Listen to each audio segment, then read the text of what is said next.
Welcome back to Studio 619. I'm Rick Howlett. Is your dog a little on the wild side, even beyond the puppy stage? When you're out for a stroll, who's actually walking whom? If your favorite canine is in need of some training, you might want to consider a special session this coming weekend with Sam Malatesta. A Canadian trainer some might call a dog whisperer, specializes in dogs with behavior problems. Susan Sweeney Crum spoke with him about the upcoming seminar and how owners can benefit from the training as much as the pets. Now, when you're here for your seminars, what will you be doing? Well, I start off with trying to teach people who they're supposed to be to their dog. Now, we really got to watch words here because it could be a little misconception when I say dominant. There's dominant benevolence, and then there's dominant domineering. And a lot of people out there believe that dominant is a domineering thing, pinning them down, holding them down, being a little harsh and that. No, dominant means that you are self-assured and strong and know where you're going and you understand your subject and you get your subject to want to work with you. I basically put people in the concept that we're human. Dogs are dogs, and we actually have to see what they see in order to get them to see what we want. If we just focus on what we feel comfortable as a human being that's good for dogs, 9 times out of 10, it's the exact opposite. So in the time of fear, let's say, or even aggression, the biggest habit with a lot of people is a couple of things. One is they get anxious or worried about the dog's behavior or worried about what the dog's going to do. Well, leadership isn't that. Leadership is staying even keel and absolutely calm, and you think it through. Don't focus on what the dog's going to do. Focus on getting the dog out of it. The other piece to dominance, or what people do, is that they try to soothe the dog or acknowledge the dog in bad behavior. I tell people, don't. Be patient, stay calm, wait for the good behavior to come. I show them how to set it up. When it comes, praise them. This way, you don't give a double acknowledgement. So I'll get people that say, no, stop that, to a dog that's being bad. Well, to the dog, that's still an acknowledgement. Instead, I'll do something like say, what are you doing? Come over here. Change it, redirection. Dog sits down happy. Good dog.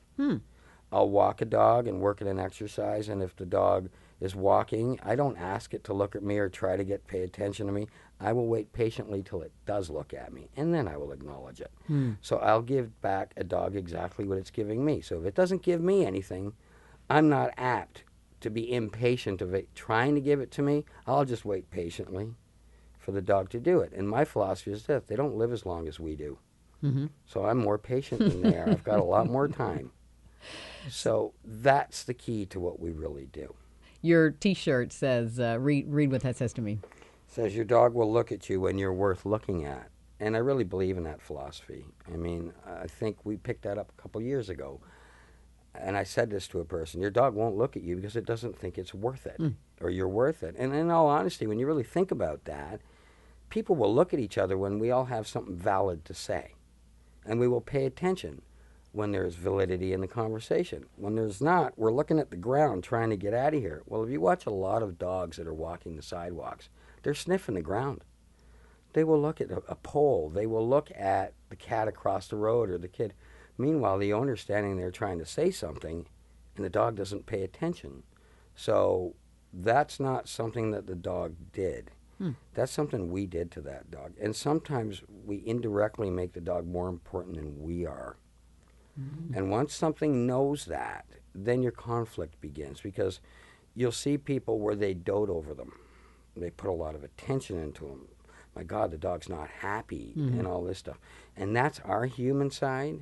But when you really, really look at a dog that's getting all that love and attention, it's all great and wonderful. But now look at the dog and see if it really cares about it. It's the reverse. The dog is supposed to care about you. And dogs need people of strength around them. And that's what I do with people. And I'm not saying that people that have dogs with trouble aren't strong. I'm saying that they're just not strong in the equation of that relationship. It's incredibly emotional for people and their dogs. And really, the hard part about it is getting people to understand you got to take the emotion out of it to be able to help you both through and think objectively. That's half the battle. Well, what does make us worth looking at? Well, if you understand the way the dog ticks, okay, I basically teach in the concept of mother dog. So if you look at a mom dog who is the dominant figure to a puppy, puppies never take their eyes off of their mom. And I've managed to put together something called a whelping box theory, which basically puts you in the realm of how a mom thinks. And she acknowledges at a certain time. So you'll see, I'll give you an example, in the time of birth, a puppy that's crying and does not come to mom. As humans, when we get puppies and any of that, we go to them. A mom doesn't do that. She does the opposite. You come to me and I'll acknowledge you. So these are the things that we do. And then she'll gauge how much time that they get. So you'll see a mom feed for 5 or 10 minutes, and then the puppies will finish and crawl away into another smaller box. Well, what people do with puppies when they first get them, or any new dog, the dog's in a heightened apprehensive state, and you're giving it all this attention because it's a novelty for us. We just got this new dog, and we worry about it being happy. A mother dog worries and only focuses on giving the puppy independent strength to survive without her.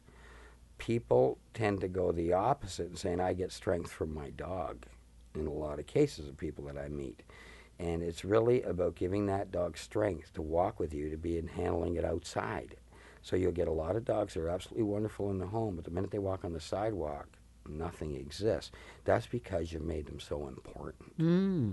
You're constantly going to them. Is he eating? I've seen people spoon feed. I've seen people give dogs the ultimate reward of life, like right away on the bed, and all these things are wonderful.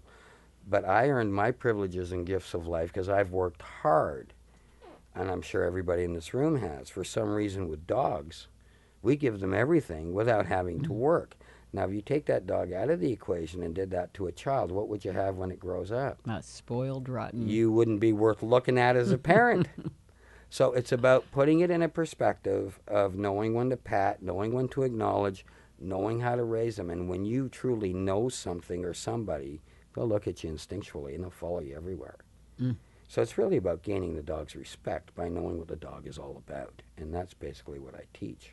The weekend training session runs from 10 a.m. to 6 p.m. this Saturday and from 10 to 4 on Sunday. You can register by visiting Sam Malatesta's webpage at who'sthedog.net.